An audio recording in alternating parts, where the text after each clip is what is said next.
You see, what we've tried to explain to all of us during this series is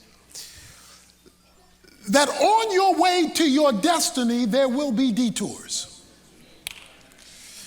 There will be places you didn't plan to go, people you never planned to meet, situations you never thought you would be in, even mistakes you never thought you'd make, predicaments that you never thought would be your problem, and it would all be allowed by a sovereign providential God. As long as you and I choose to live with a small God, the circumstances of life will dictate to us. But the moment you expand the meaning of God to this all-encompassing sovereign person where nothing gets to you unless it passes through his fingers first, then all of a sudden, you may not like the prison, the pit, the problem, the predicaments that you're in, but because you've attached them to God's sovereign plan, because you understand there is a blueprint in heaven with your name on it. And it is all designed to bring you to your destiny. Every believer, every Christian has a divine design for your life. It may be a little foggy right now, maybe a little clear. It may not have been totally manifested for any number of reasons. But nevertheless, you have one, and don't leave earth without it. Rarely, let's state it again, rarely does God take you from where you are to where he wants you to be in a straight line. Why? Why on your route to your divinely designed purpose for being, your destiny, does God bounce you around all over the place? Sometimes good, sometimes bad, sometimes ugly. Number one is to develop your character. He wants to make you a better person, and he never does that without tests. And nobody gets away from them. You say, how long do I have to be in this test till you pass? Because God believes in retesting. But there is a second reason for the detours. And it is the reason of our message today. That God allows detours on his road to destiny in order to prepare those who he wants you to impact when you arrive at your destiny. Because your destiny is never only about you. Look at chapter 50 of Genesis. The summary chapter we've used for this whole series. He says in verse 19, but Joseph said to them, do not be afraid, for I am in God's place. As for you, you meant it for evil against me, but God meant it for good, in order to bring about this present result, watch this, to preserve many people alive. So therefore, do not be afraid, I will provide. There's our word. I will provide for you and your little ones. So he comforted them and spoke kindly to them. He said, God brought me here to provide for you. Because your destiny is never only about you. He is carrying you to your destiny for you not only to be blessed, but for you to be a blessing. A blessing is experiencing, enjoying, and extending the goodness of God in your life. Your destiny involves you. And the gifting, the calling, the purposes God has given you. But he wants you to understand it's not only about you. Because you're citizens of another country, of another kingdom, if you will. You represent another king, and he wants his anthem played. He wants you to know you're part of something bigger. Now, don't get me wrong. I'm not hating. I know that you want God to do something to you, for you, in you. You want God to bless you in a certain way. You want him to change something in your life, better something in your life, improve something in your life, reverse something in your life. I know you need God for you. But your destiny cannot only be for you. He says, God brought me to this place to provide for you. In other words, he had somebody else in mind when he was bringing me my destiny. So here's how it works. There are two reasons why you can delay your destiny, where God wants to take you. One reason is you have not passed the test. You keep failing the test, so God can't move you to the new grade because you haven't passed the test from the previous grade. So you keep failing the test, so he has to keep retesting, so that can delay your destiny. Or you're so selfish, I'm so selfish, we're so self-centered that he can't use us for the benefit of somebody other than us. And if he can't work through you, because you only want him to work to you, that can delay the arrival of your destiny.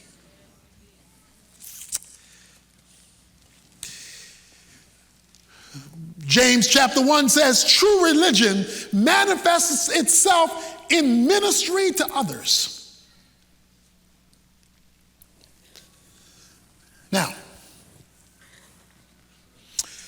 you have to understand, God is always doing more than one thing at a time that involves you.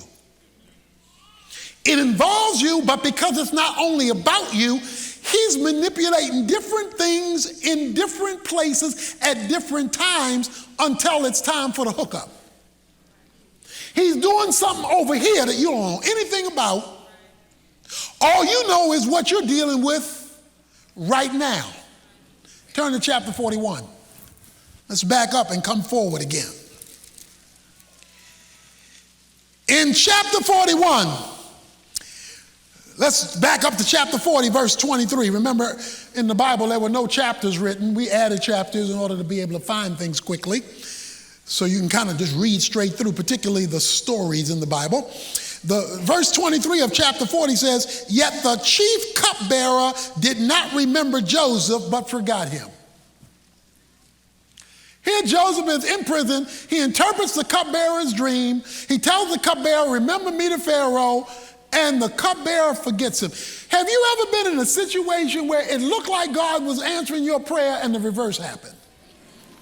You thought you had an answer, and the exact opposite to the answer occurred, and you want to know, God, why you want to do me like this? When God disappoints you, it's on purpose. I hate to tell you that. I hate to tell me that. When God disappoints you, he disappoints you on purpose. It says the cupbearer forgot him after he had saved the cupbearer's life through interpreting his dream. How long was he forgotten? Because he's in prison. Oh, by the way, he's not only in prison, it says he's in the dungeon. The dungeon was the hole underneath the prison. So he's not at the bottom, he's beneath the bottom. In a dark, dirty, decrepit location called the dungeon, and he's there for having done nothing wrong. So he's an innocent person in a bad situation that God allowed. You may be asking the question, I don't know why God allowed this. It's not fair. It's not right. It's taking too long. That's his situation. Verse 1 of chapter 41. Now it came about at the end of 2 full years that Pharaoh had a dream, and behold, he was standing by the Nile. So I won't go into all the details, but Pharaoh has a nightmare on Elm Street. He's got this dream that literally terrorizes him, and he can't understand it. So Pharaoh calls the professionals to interpret the dream. Verse 8, now in the morning his spirit was troubled. So he sent and called for all the magicians of Egypt and all the wise men, and Pharaoh told them his dreams, but there was not one who could interpret them to Pharaoh. Okay, stick with me now. Joseph is languishing in a prison, in the lowest part of the prison called the dungeon.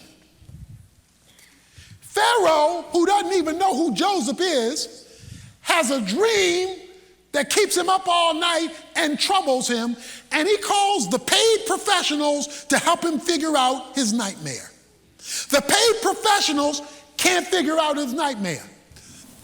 Joseph doesn't know Pharaoh. Pharaoh doesn't know Joseph. The cupbearer knows them both, because the cupbearer was in prison with Joseph and he worked for Pharaoh. What happened? Verse 9, then the chief cupbearer spoke to Pharaoh, saying, I would make mention today of my own offense. Pharaoh was furious for his servants. He put me in confinement in the house of the captain of the bodyguard, both me and the chief baker. We had a dream the same night. He and I, each one of us, dreamt according to an interpretation of his own dream. Verse 12, now a Hebrew youth was there, a servant of the captain of the bodyguard, and we related to him, and he interpreted our dreams. To each one he interpreted according to his own dream, and just as he interpreted for us, so it happened. He restored me to my office, but he hanged him. All of a sudden, the cupbearer's memory comes back. Bing! Wait a minute, Pharaoh, you had a dream, you couldn't interpret it, scared you to death. 2 years ago, I had a dream, scared me to death. And there was this Jewish kid in jail who interpreted my dream, and it came about just as it happened.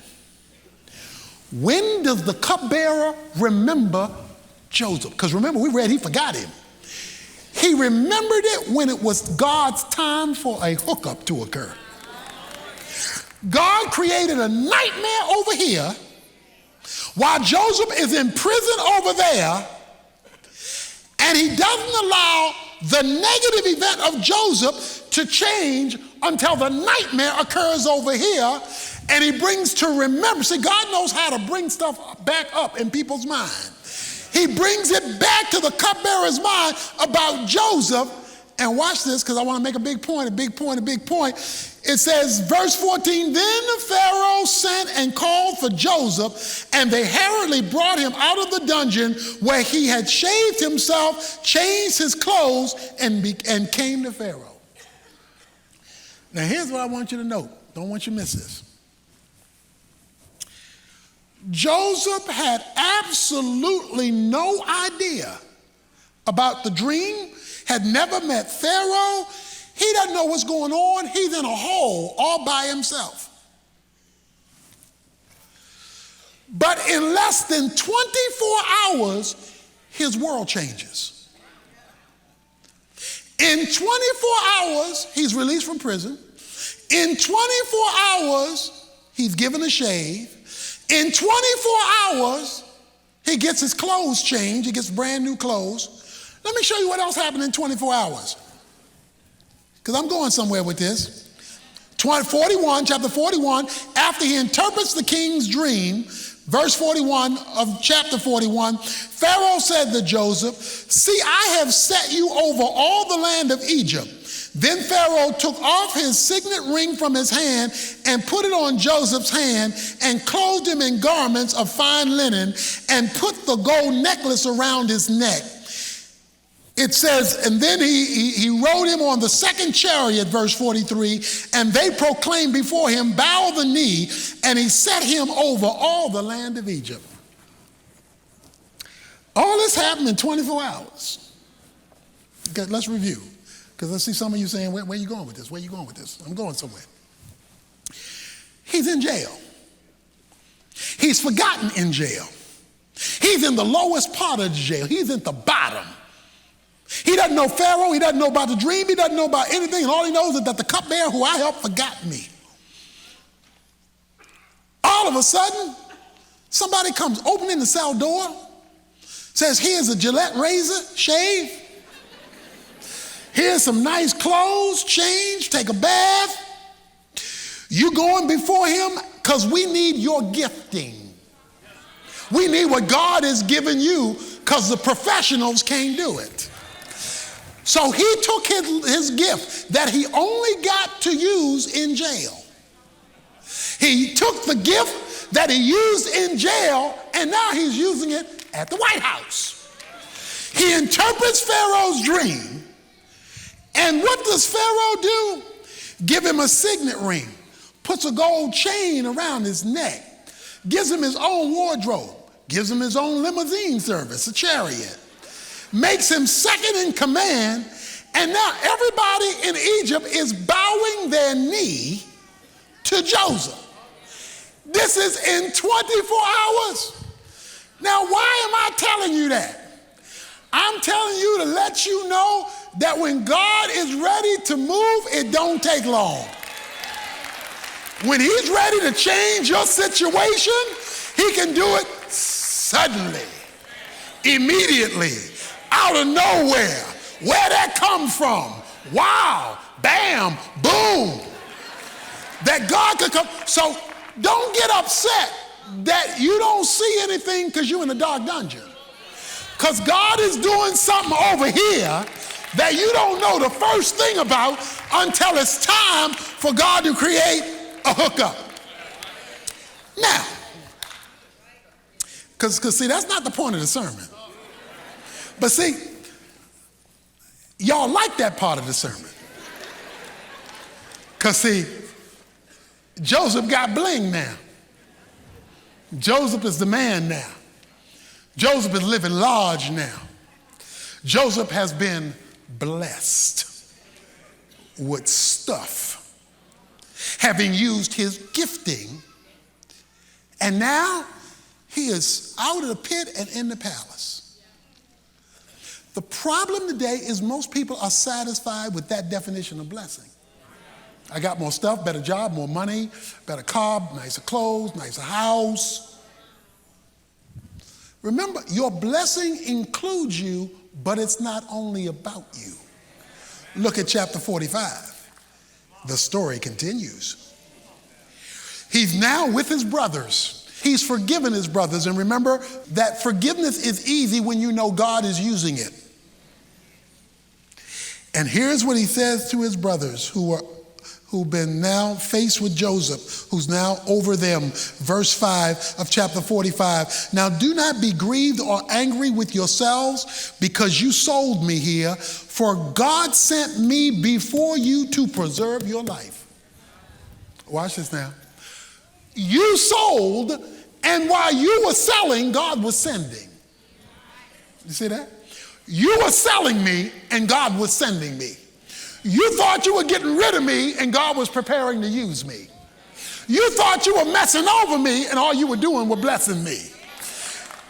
If they would have known that their brother was going to wind up being their provider, they would have never sold them.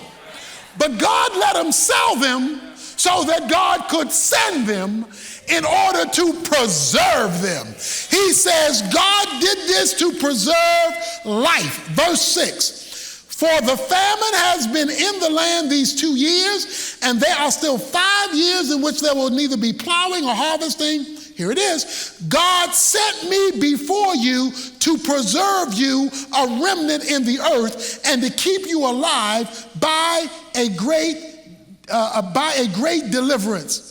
And he goes on to say in verse 11, there I will provide for you, for there are still 5 years of famine to come, and you and your household and all you have would have been impoverished. Guess what the man says? He said, he didn't just send me here to live in a bigger house.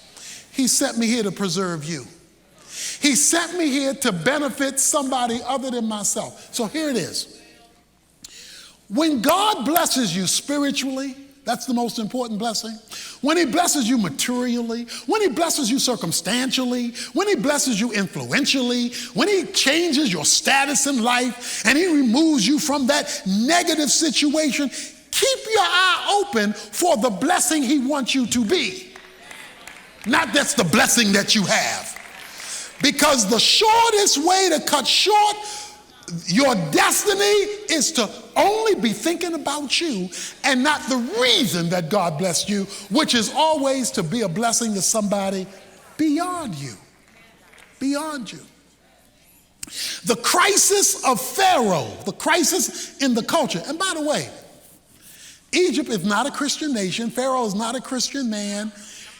He is a believer in a secular world, in a secular society. So all of you who are working for non-Christians, you're working for pagans, people who don't know God, God knows how to send nightmares.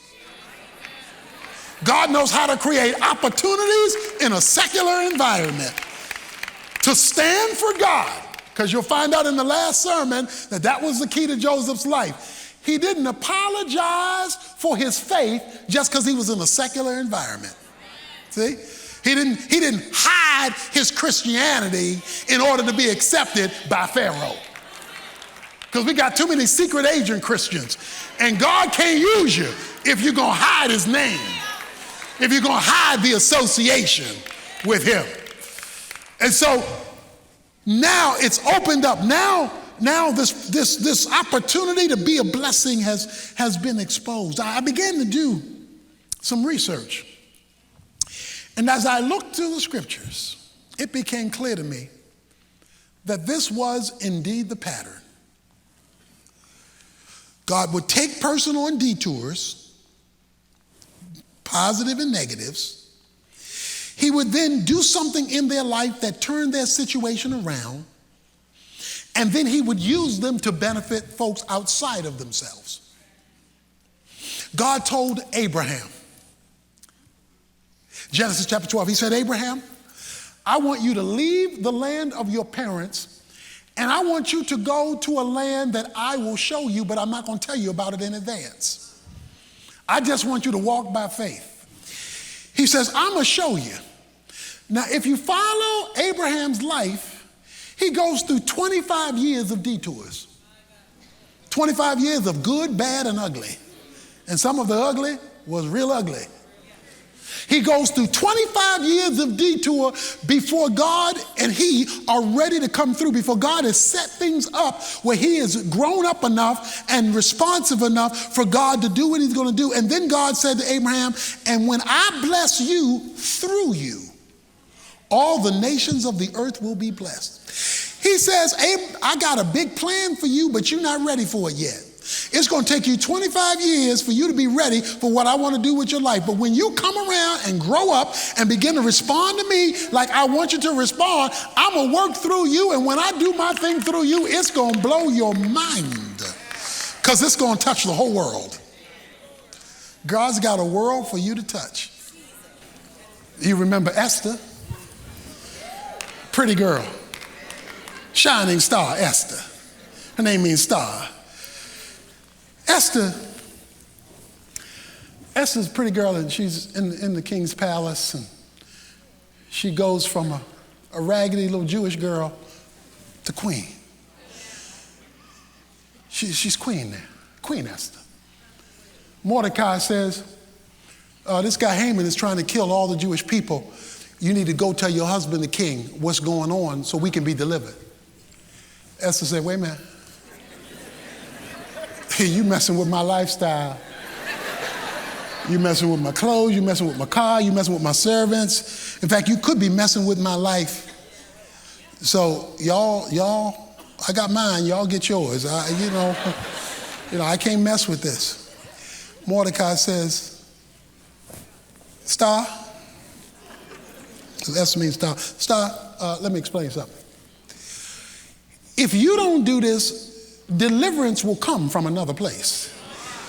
Because God ain't limited to you. God, you that, but you ain't all that. Some of you been there and done that. I hear you. You that, sister girl, but you ain't all that. All right? Okay? Deliverance will arise from another place. But you have missed the point of you being here. You think you're here just because you're cute. No. You are called to the kingdom for such a time as this. to bring deliverance to your people, not just to look pretty in the palace. God doesn't mind you looking pretty in the palace. He just minds you getting so tied to the palace that you miss the purpose, that you don't see. He wants to give you your destiny so that you can be a preserver, a provider, and a deliverer. How would a little boy know that giving Jesus sardines and crackers would give a Moby Dick sandwich to 25,000 people? Because when your destiny is given to Jesus' hands, he's not only going to use it to fill you up, he's going to use it so you can be a blessing to others. So don't be satisfied to be blessed alone, because your destiny becomes realized when you decide to be a blessing as well.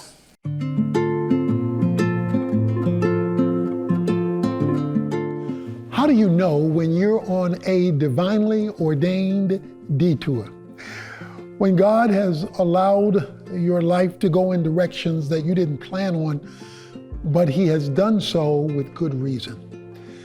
Well, one of the primary proofs of detours is when God gives you glimpses of his presence in the midst of your crisis.